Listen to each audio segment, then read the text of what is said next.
wants us to do the right thing. Amen. And in 1 Thessalonians 4:7 it reads, and I was talking about this, do it all. God wants us to live the right life.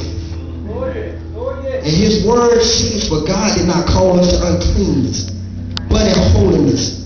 Therefore he who rejects this does not reject man but God, who has also given us his Holy Spirit.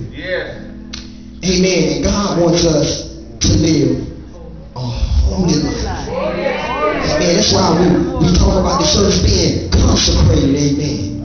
Amen. You got to separate yourself from the pain. Separate yourself from the evil. Separate yourself from what's causing you not to live right for God.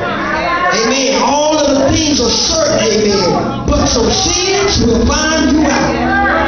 Amen. Sin